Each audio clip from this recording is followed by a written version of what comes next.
You're listening to the Sasha Davis Podcast, a show about overcoming fear and manifesting your dream life. Each week, we'll dive deep into real stories and tangible advice about spirituality, law of attraction, mindset, and money so that you can be your happiest, healthiest, and most abundant self. You ready? Here we go. What does it mean to get uncomfortable? What does it mean to lean into the discomfort? What does it mean to learn and grow? I feel like these are all things that we hear all the time. It's almost to the point where, I don't know, it kind of loses its meaning because people are just talking about it all the time. Get uncomfortable, lean into the discomfort, do something that makes you shit your pants, do something scary, do something that's gonna change your life. And sometimes the uncomfortable thing is just saying yes to what we want. It can be that easy. That sounds so stupid. It sounds so silly. But a lot of the conversations that, I have with myself or with women like you is we know what we want, but we convince ourselves that we can't do it, that we don't have the time, and we don't have the money, that we're not worthy, that we're not perfect, or whatever other story comes up as to why we can or can't do something. I have kids, or I have pets, or I have obligations. And the truth is, we all have obligations. We all have this quote unquote busy life.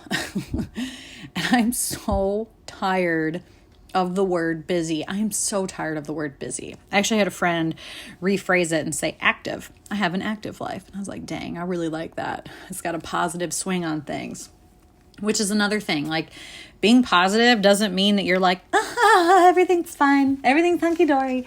It just means that you know that the bad things don't have to last forever. You ever hear that saying, this too shall pass? That's being positive. It's knowing that you don't have to get stuck in the shit and that this will end at some point, or you will move out of this emotion at some point, or there is a light at the end of the tunnel if you just keep going. So to me, that's being positive. That's having that positive mental attitude, that positive outlook. Positive outlook. Doesn't mean that you're positive 24/7. That would be exhausting. Plus, if you're positive 24/7, positivity would start to lose its meaning, just like discomfort, or just like the word uncomfortable. I think we've been too comfortable with the word uncomfortable that we just stopped doing the uncomfortable thing, And another thing, the uncomfortable stuff sometimes is repetition. It's creating that consistency. A lot of us want to try what's new, what's working, what's the quick fix, what's the next thing that the person is doing on Instagram in order to be quote unquote successful, this overnight success, except for it takes years to become an overnight success. I've never quite understood that. Unless you win the lottery, I don't really know, how you could get this overnight success. It's not just like one day people are like, oh, I want to start a business and now I have all the answers and tomorrow I will be super successful. You can decide today what success means to you and then start working towards it. And this is the number one thing that I see in personal development and professional development is people don't consistently push themselves. They get bored with the repetition and the things that actually work. I was just having a conversation with a gal earlier today, and she's like, what's your biggest advice for me for business stuff? And I said, you have to get in front of people. There's no other way around it. I've seen the fancy funnels, I've seen the fancy ads, but unless you're having conversations with people, it's just, I don't know, it's just not going to work. I've never seen, and quote me if I'm wrong. I mean, please message me and let me know if I'm wrong. If you've seen somebody be super successful and not have to have a conversation with anybody, because I would love to see that. I want to know, I want to pick their brain. I want to hire them. Because for me, I've had to get out of my own way. I've had to do the uncomfortable things. I mean, I can't tell you how many times before I started doing coaching calls or sales calls or networking events where I would pull up to the event and I'd be like, oh God, I don't want to go inside. And I was waiting for an excuse to come up on why I didn't have to do this thing. Or I'd just be like, oh, I don't feel good. I'm just going to turn around and go home. Like I would literally drive all the way to a meetup or a meeting and I just wouldn't go inside. I'd just turn around and leave. My husband would be like, what happened? I'm like, nothing. It didn't happen. I'd like lie about it. Or like I'd avoid calling people. Back in like when I was doing like life insurance and stuff, that's like the worst call that you have to make is like calling prospects, calling leads, cold leads, warm leads, hot leads, all the leads, friends, family, everybody. It's just like network marketing, right? You got to talk to people. Network marketing, talk to people marketing. And a lot of these businesses, if you're not talking to people, if you're not building that know, like, and trust, if you're not getting out of your comfort zone, if you're not consistent in your daily actions, you're not going to see success. You can look for the new thing to do, the new thing to do, the new thing to do. That's all fine and dandy. I mean, yes, that keeps things fun and exciting. You should do the new things, but you should also do the things that you know are going to move the needle forward. Like I've seen so many people who, after a while of exercising and eating healthy, they're like, oh man, I feel really great. I'm going to stop exercising. And then they wonder why they feel like shit. Well, because exercise is a consistent thing. Like you're supposed, exercise wasn't even a thing until about 100 years ago when people stopped working outside, when people stopped moving their bodies on a daily basis. We're designed to be moving frequently throughout the day. We're supposed to be lifting and bending and pulling and pushing and walking and running and working our bodies. And then when the concept of working inside, behind a computer, behind a desk, answering phones, what all of that is, then we had to develop exercise in order for us to move our bodies. And it's so interesting because the more we go through life, the more people resist the things that they know they need to do in order to be happy and healthy. Like if you know exercise is good for you, why don't you do it? If you know eating healthy is good for you, why don't you do it? If you know drinking water is good for you, why don't you do it? Majority of problems, I was just reading this book, guys. You have to read the book Super Life by Darren Oline. Like you have to stop what you're doing right now and go buy this book. But majority of people are chronically dehydrated at the cellular level. And if our cells can't function properly, what do you think manifests, guys? Depression, anxiety, headaches, joint aches, cancer, like all kinds of things develop when our cells cannot function properly. They cannot effectively communicate with one another. And what we could really solve the problem by eating healthy and drinking more water that's good for us, like real water that's not full of chlorine and fluoride and all of these other things that people tell you that are good for you. They're not really good for you, guys. Start doing the research, because the more that I read on this stuff, the more my mind is like blown, okay? But science just wants to slap a Band-Aid on it and tell you have to take a pill for the rest of your life. And if that pill was really the cure, why do you have to be on the pill for the rest of your life? Wouldn't the pill cure it? So is it really helping you or is it really hindering you? Just food for thought, guys. Not saying to like go out and drop all your medications. But a lot of this stuff could be prevented if we just did the things that were a little uncomfortable for us.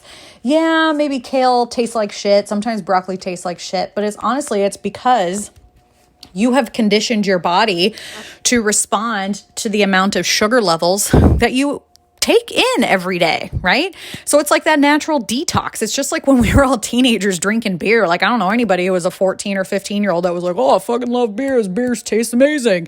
No, we did it because we got drunk from it.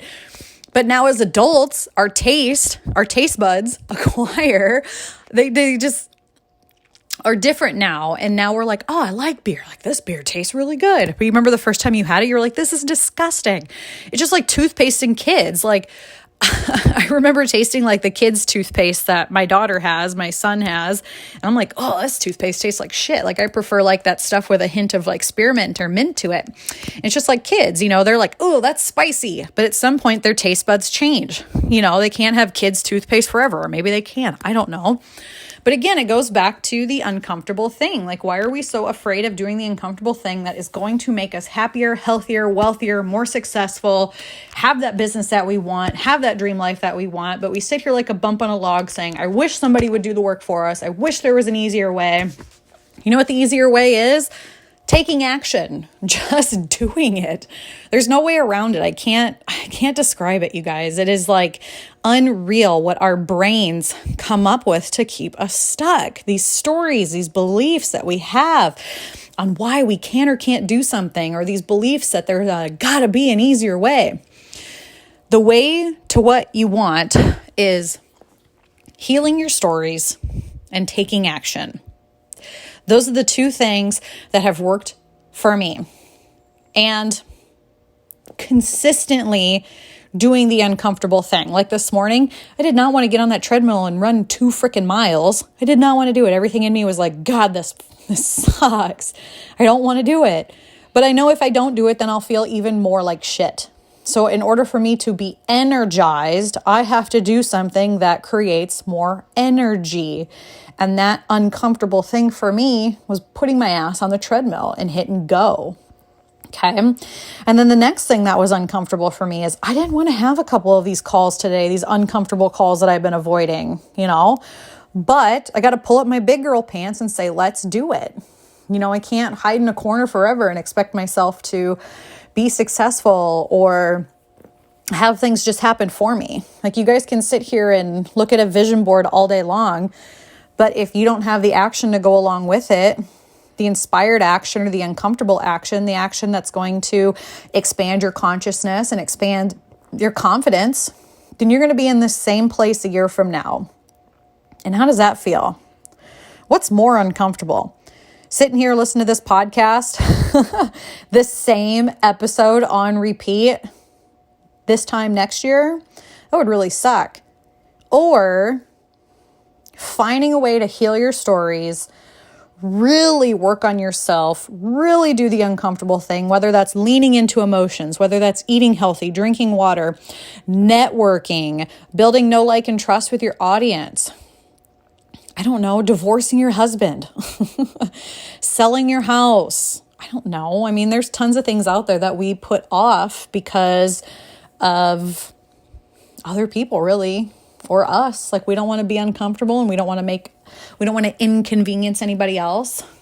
We say, oh, it's okay, until it's not, right? It'll manifest in the form of dis-ease in our body. I was talking about this the other day with emotions. You guys, if we don't allow ourselves to feel, if we don't process our emotions, they get stuck in our energy body. And then what? Then they make us feel even worse. So not only are we undernourished, dehydrated, not able to feel our emotions, avoiding anything that would make us even slightly uncomfortable, we sit on our asses and we want other people to do stuff for us. What kind of world are we living in? If an alien were to come view us from outer space, they would be like, what a bunch of piles. They have these miraculous things, this mind, this body, this spirit. They could do anything that their heart desires, yet they are limiting themselves because what? We're lazy?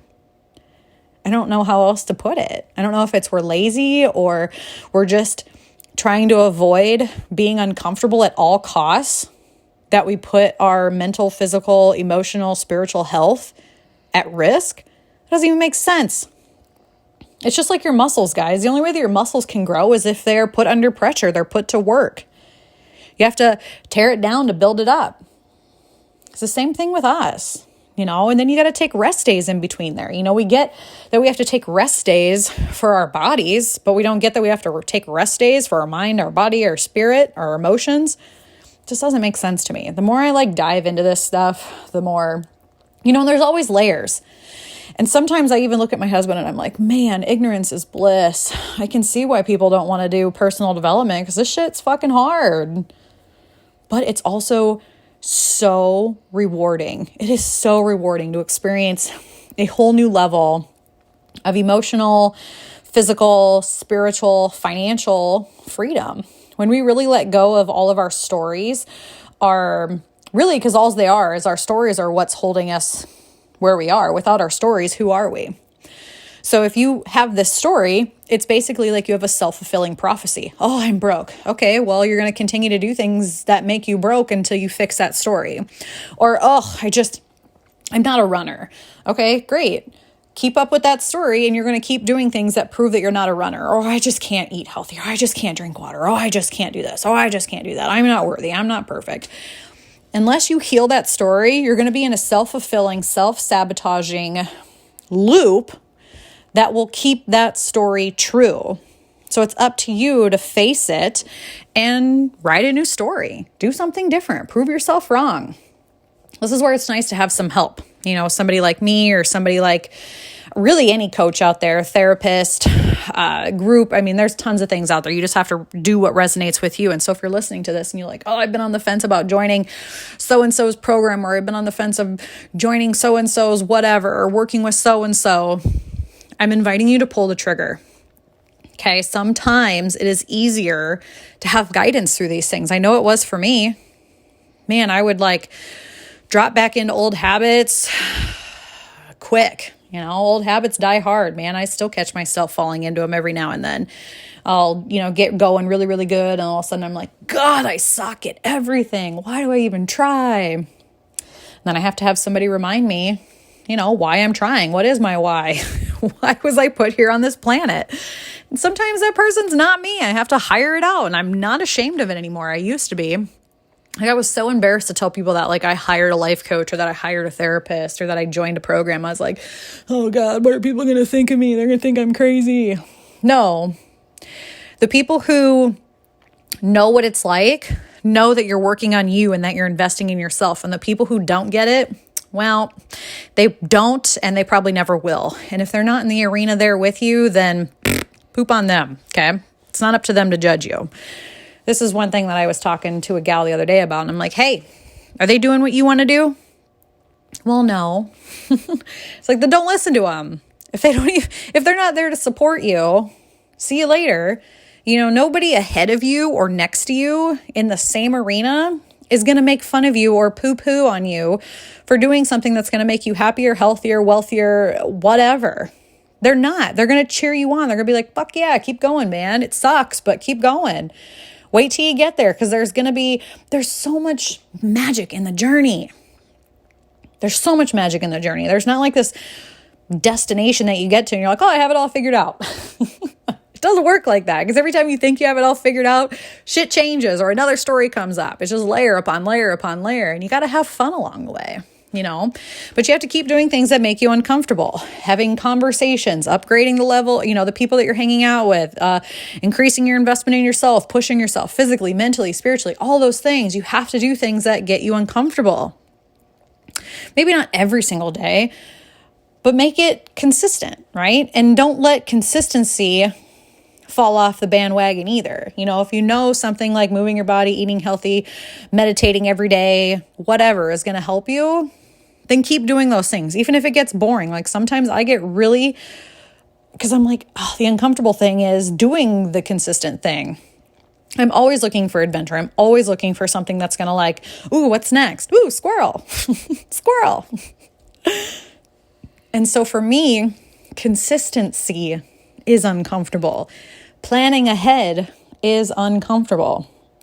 I was just telling my husband, this is the first time I've planned a whole marketing and content calendar beyond a week, beyond a month. I was like, who am I?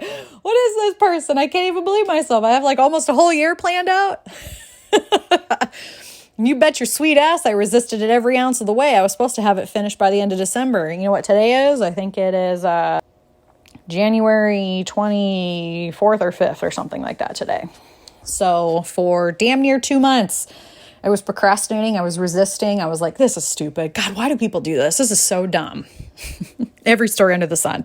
But I knew it was going to, take me to the next level. But I was resisting every ounce of it. I was like, God, this is like pulling teeth. Who enjoys this stuff? This sucks. But for me, it was super uncomfortable. And that's where we grow. So for you today, find beauty in the discomfort.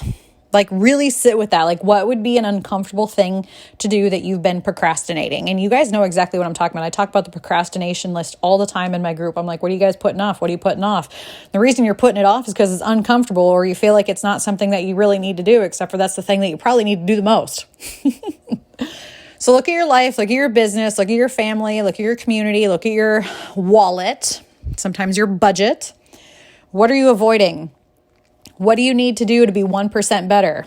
Do you need to finally do that budget? Do you need to finally reach out to that tax person? Do you finally need to have that uncomfortable conversation about going to therapy with your husband?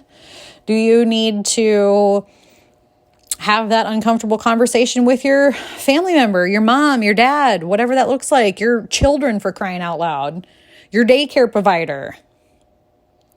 What are you putting off? Or maybe it's the health and fitness thing. Like maybe you know you need to eat healthier, but you're making an excuse like, oh, I can't eat healthy food because I don't like lettuce. I don't like tomatoes. So great. Did you know that there's a million other fruits that you could eat other than tomatoes? Did you know that there's several kinds of tomatoes? Did you know that there's more than one kind of lettuce? Don't eat iceberg lettuce. Or romaine lettuce, I guess. Eat spinach. Spinach is better anyways. Or kale. Kale's like another one of those good greens for you. Put it in a smoothie. Put on your big girl pants. Do the things that you know are going to make you feel better, you guys. And stick with it. Stick with it for 30 days. Commit to really drinking your water for 30 days. Really good, clean water. Commit to eating really clean for 30 days. Commit to moving your body for 30 days. Commit to meditating for 5 minutes for 30 days. Commit to sticking to your budget, to sticking to those daily activities that are going to move the needle forward for you. Commit to yourself. Commit to yourself. This is where that grit, that determination, like let's get gritty, guys. You got this. I know you do. Push through. This too shall pass. I know sometimes it sucks. I know sometimes we get knocked down, but it's those who keep getting back up and going. Those are the successful ones. Those people are the overnight successes. Are you next? Have you ever wanted to escape the chaos of your everyday life? Drop all of the labels and just be yourself? If so, I have the perfect opportunity for you to do just that. This spring, we will be hosting another 4-day mind, body, spirit, all-inclusive retreat in the Black Hills, South Dakota. Limited spots are available, so head on over to sashadavis.com to secure your spot today. We hope to see you in the Black Hills.